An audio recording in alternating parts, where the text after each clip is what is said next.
এগৰাকী উচ্চ শিক্ষিত যুৱক IIT ৰুৰকীৰ পৰা তেওঁ এগৰাকী ইঞ্জিনিয়াৰ হিচাপে পাছ কৰিছিল আৰু এইগৰাকী যুৱকে নিজৰ 20 লাখ টকীয়া চাকৰি বাদ দি ধৰ্ম প্ৰচাৰ কৰা আৰম্ভ কৰে।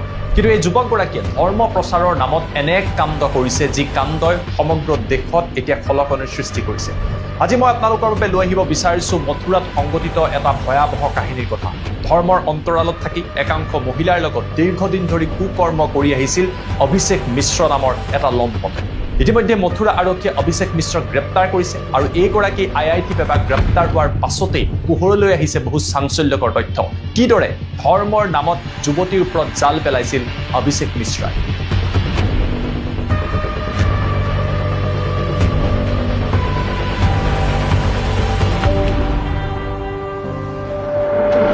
নমস্কাৰ, মই জ্যোতিদীপ বৈশ্য।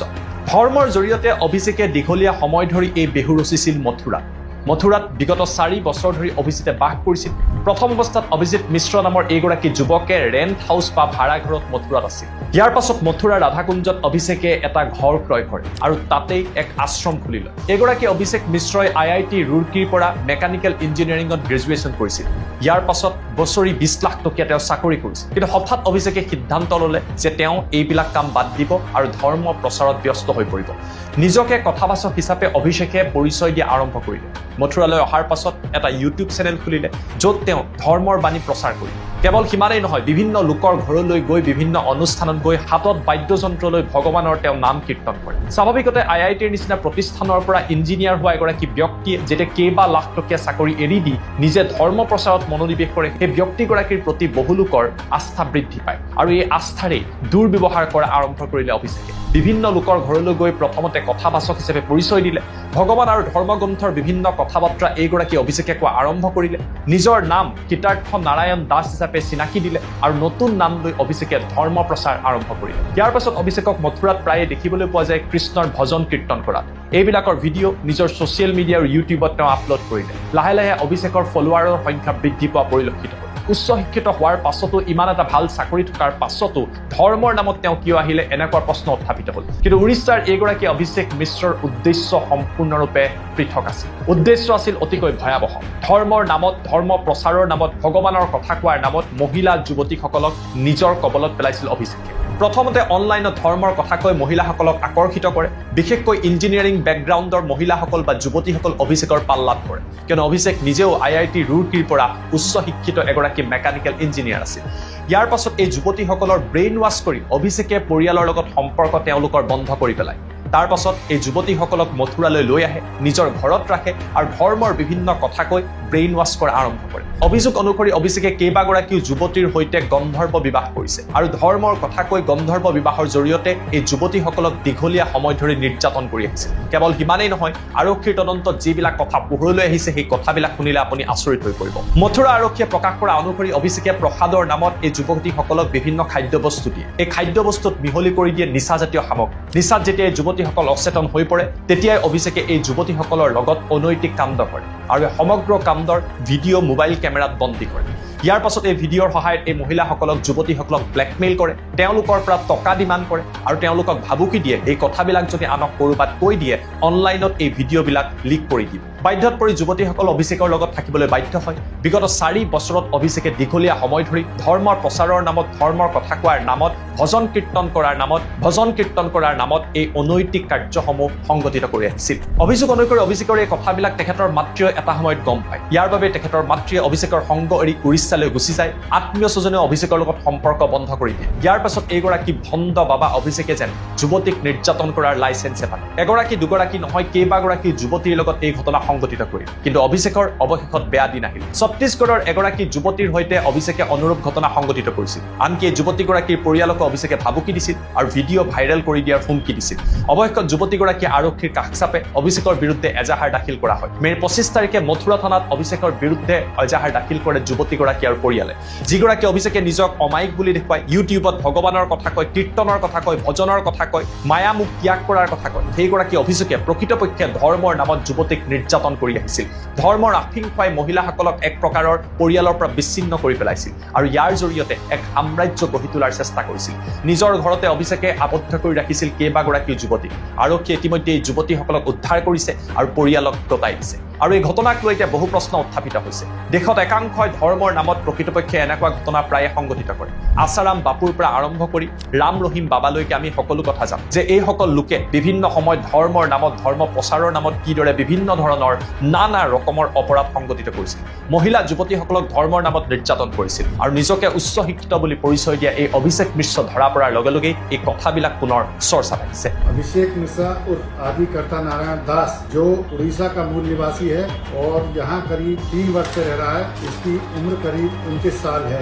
यह यहाँ पे राधा कुंड में रहता था और युवक और युवतियों को ब्रेन वॉश करके उन्हें अपने यहाँ बुलाता था और युवतियों का गंधर्व विवाह कराता था। इसी क्रम में एक छत्तीसगढ़ की लड़की को इसके द्वारा बुलाया गया और उसका ब्रेन वॉश कर उसके साथ शारीरिक संबंध बनाए गए। उसके द्वारा दिनांक 25/5/26 को थाना गोवर्धन पर तहरीर देकर एक अभियोग पंजीकृत कराया गया। इसी अभियोग में आज अभिषेक मिश्रा को गिरफ्तार किया गया है। विधिक कार्रवाई अमल में लाई जा रही है। এয়া আছিলে মথুৰা আৰক্ষীৰ মন্তব্য। আৰক্ষীয়ে কৈছে যে সমগ্ৰ ঘটনাক লৈ অভিষেকৰ ওপৰত তদন্ত অব্যাহত আছে। ধৰ্ষণৰ গোচৰত অভিযোগৰ ওপৰত এতিয়া বিচাৰ চলিব। কিন্তু ডাঙৰ প্ৰশ্নটো উত্থাপিত হৈছে, কোনো এগৰাকী ব্যক্তি উচ্চ শিক্ষিত হ'লেই বা ধৰ্মৰ কথা ক'লেই সাধাৰণতে তেওঁলোকৰ ফলোৱাৰ বৃদ্ধি পায়, তেওঁলোকৰ প্ৰতি সাধাৰণ লোকসকল আকৃষ্ট হয় আৰু তেতিয়াই অভিষেকৰ নিচিনা একাংশ ভংগী ভণ্ড বাবাই তেওঁলোকক এক্সপ্লইট কৰে, তেওঁলোকৰ ওপৰত নিৰ্যাতন চলায় আৰু তেওঁলোকক শোষণ কৰে। গতিকে ছ'চিয়েল মিডিয়াত দেখি থকা প্ৰতিগৰাকী ব্যক্তিয়ে সত্য নহ'ব পাৰে। তেওঁলোকে ধৰ্মৰ কথা ক'লেও, অনুপ্ৰেৰণামূলক কথা ক'লেও ইয়াৰ অন্তৰালত এই লোকসকলৰ বিকৃত মানসিকতা থাকিব পাৰে। অভিষেকৰ নিচিনা এনেকুৱা ধৰ্ষণকাৰী আৰু ভণ্ড ভাবাক কঠোৰৰ পৰা কঠোৰতম শাস্তি বিহিব লাগে। তেতিয়াহে ধৰ্মৰ নামত এনে অপকৰ্ম কৰাৰ আগতে এগৰাকী ব্যক্তিয়ে এশবাৰ চিন্তা কৰিব। এয়া আছিলে উত্তৰ প্ৰদেশৰ মথুৰাৰ ঘটনা, যি ঘটনাই ইতিমধ্যে সমগ্ৰ দেশতেই ব্যাপক চৰ্চা লাভ কৰিছে। ধৰ্মৰ নামত ধৰ্মান্ধ কৰি একাংশ লোকক কিদৰে নিৰ্যাতন কৰা হয় এই ঘটনাই তাকেই যেন পুনৰবাৰ উদঙাই দিছে। এই সমগ্ৰ ঘটনাক লৈ আপোনালোকে কি ভাবে আৰু অভিষেকৰ নিচিনা এনেকুৱা ব্যক্তিৰ ওপৰত কি শাস্তি হ'ব লাগে আমাক हरे राम हरे कृष्ण आओ सुनाओ आयती बाबा की कहानी। এতিয়া যদি আপোনালোকে কিবা ব্যৱসায় বিচাৰি আছে, বাবা বনাটো কিন্তু সাংঘাতিক ডাঙৰ ব্যৱসায়ী দেই। এই অভিষেক মিশ্ৰ নম্বৰ IITত পঢ়া ইঞ্জিনিয়াৰিং পাছ আউট ল'ৰা এজনে 20 লাখৰ দৰমহা এৰি এই বাবা বনিব গৈছে মথুৰাত। চিন্তা কৰক কাহিনী। মথুৰাত IIT বাবা নামেৰে পৰিচিত আছিল এই ব্যক্তিজন, আৰু এই ব্যক্তিজনক সাংঘাতিকভাৱে এতিয়া ইমানেই বেছি ফেমাছ। তেওঁ কিহৰ কাৰণে ফেমাছ? যে ওমেন বিলাকক তেওঁ এক্সপ্লইট কৰে, শোষণ কৰে।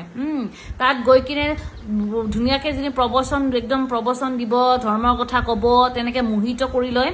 সেই মোহিনী বান মাৰি তাৰপিছত ছোৱালীবিলাকক খোৱাত বা খাদ্যত কিবা দি লয়। তাৰপিছত তেওঁলোকৰ লগত অপকৰ্ম কৰে আৰু অপকৰ্ম কৰাৰ পিছত ভিডিঅ' বনাই তেওঁলোকক মানে ব্লেকমেইল কৰে। চিন্তা কৰক এইটো কি ধৰণৰ পৰ্যায়ৰ বাবা হ'ব। মানে সি কেনেকৈ লুটিবৰ কাৰণে আহিছে, মানে তাৰ ভিতৰত মাল একো নাই, বাহিৰত মানে পইচা কেনেকৈ খাব পাৰিম বাবাৰ মুখা পিন্ধি। এতিয়া জ্ঞান দিয়া বাবা, প্ৰবচন দিয়া বাবা, এইবিলাকতো মানুহে বহুত মাথাৰ ওপৰত উঠাইছে। সেইবিলাক বাবা মানুহবিলাকে উঠাওতে বাবাও ভাবিছে যে বাবাৰ ব্যৱসায় কৰা বেটাৰ। গতিকে অভিষেক বাবাই মানে বাবাৰ ব্যৱসায়টো ঠিকেই কৰিলে, কিন্তু গম পোৱা নাছিল যে ফচি যাব। তাৰে ভিতৰত এজনী ছোৱালীয়ে সাহস কৰি যেতিয়া পুলিচক কমপ্লেইনটো দিলে, এতিয়া বাবা গৈ জেলত আছে। গতিকে বাবাৰ মোবাইলত যি অশ্লীল ভিডিঅ' ভাইৰেল হৈছে, মানে আচৰিত কথা। সেইবিলাক দেখাৰ লগে লগে মানুহ চকু কপালত উঠিব কি চলি আছে বৰ্তমানত। কিন্তু বাবাৰ ব্যৱসায়ী ভালকে নচলিল। সি ভাবিছিলে মই বাবা হয় সাংঘাতিক আৰু লুটিব, যি লুটিব লগা আছে লুটিছে, বাকী এতিয়া পুলিচৰ কেছত ফচিল। এয়া হৈছে কাহিনী। যেতিয়ালৈকে ধৰ্মৰ নামত অন্ধ হৈ থাকিব, তেতিয়ালৈকে এনেকুৱা ধৰণৰ ঘটনাবিলাক ঘটি থাকিব। আচল ধৰ্ম, প্ৰকৃত ধৰ্ম কি কথা সেইবিলাক মানুহে গীতাত লিখি থৈ গৈছে, সেইবিলাক চাবলৈ নাই। খালি ভণ্ডামি, কেনেকৈ লুটিব পাৰি, কেনেকৈ কি কৰিব পাৰি। একোজন প্ৰবচন দিয়া বাবাৰ যি লাখ টকীয়া, কোটি টকীয়া গাড়ী মানুহে দেখিলে আচৰিত হ'ব। গতিকে এইবিলাক দেখাৰ পিছতো মানুহ পগলাৰ নিচিনাই বাবাবিলাকৰ পিছত ঘূৰি থাকে। এতিয়া কি হৈছে, ধৰ্ম আৰু এই বাবা এনেকুৱা ধৰণৰ বস্তুবোৰ ব্যৱসায়ত পৰিণত হৈ গৈছে। মানুহে জানে যে এই ধৰ্মৰ কথা ক'লে বা এনেকুৱা ধৰণৰ কথা ক'লে মানুহ সোনকালে মেনিপুলেট হয়, সোনকালে ব্ৰেইন ৱাছ হয়, আৰু তেওঁলোকে কি হয় সেই বস্তুটোৰে ফাইদা উঠায়। আৰু এনেকুৱা বহুত মানুহ দেখিছোঁ যে জেগা চিফ্ট কৰিছে বাবা বনিবৰ কাৰণে। আগতে কোনো ধৰণৰ এনেকুৱা হেৰি নাই। এতিয়া দেখোঁ আমি সেই একেখিনি মানুহ, মোৰ নিজৰ চিনাকি মানুহ মই দেখিছোঁ, আমাৰ ইয়াৰ পৰা গৈ বেলেগ জেগাত থাকি লৈছেগৈ, বাবা বনিছেগৈ, আৰু বাবা বনি পেলাই একদম মাতা বনিছে, ইয়াৰ পৰা ইয়ালৈকে ফুট ল'ব আৰু তেওঁক ডাঙৰ ডাঙৰ প্ৰবচন দিব আৰু কিবা কিবি ধেৰ কিবা কিবি কৰে, মোৰ যে দেখিয়ে কিবা লাগে। গতিকে এই বস্তুবোৰ মানুহে ধৰ্মটো আচলতে কি, ধৰ্মটো কি আচলতে বুজি নাপায়। ধৰ্মটো কেৱল আৰু বৰ্তমান ৰাজনীতিৰ ক্ষেত্ৰতো আমি বহুতবাৰ দেখিছোঁ যে হিন্দু মুছলিম কৰি পেলাই বহুত ৰাজনীতিৰ ক্ষেত্ৰত তেওঁলোকে নিজৰ এটা এটা ল'ব বিচাৰে, নিজৰ মানে সেইটো কৰি পেলাই ভোট এটা ল'ব বিচাৰে। মানুহবোৰো আমাৰ ইমান মানে ধৰ্মৰ লৈ পেলাই হৈ যায় যে সাধাৰণ মানুহবিলাকক খুব সহজ মানে মেনিপুলেট কৰা, ধৰ্মৰ নাম কৈ দিলেই মানুহবোৰ মেনিপুলেট হৈ যায়। আৰু এনেকুৱা ধৰণৰ ভণ্ড, ইয়াৰ আগতো কুম্ভ মেলাত এটা IIT বাবা ওলাইছিলে, সেইটো লাষ্টতে বিয়া পাতি কিবা কিবি মাজতে দেখিছোঁ, ইমান মানে মূৰৰ ওপৰত উঠাই দিয়ে।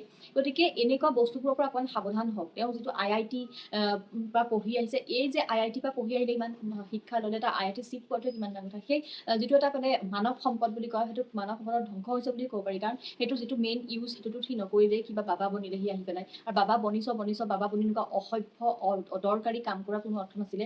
আৰু চেলিউট দিছোঁ সেই ছোৱালীজনীক, যিজনীয়ে এই কেছটোক উদ্ধাৰ কৰিলে আৰু বহুত ছোৱালীক এইটোৰ পৰা বাবাটোৰ পৰা বচালে। খুব ভাল লাগিলে ছোৱালীজনীক মানে মোৰ ধন্যবাদ জ্ঞাপন কৰিছোঁ ভিডিঅ'ৰ যোগেদি। Thank U.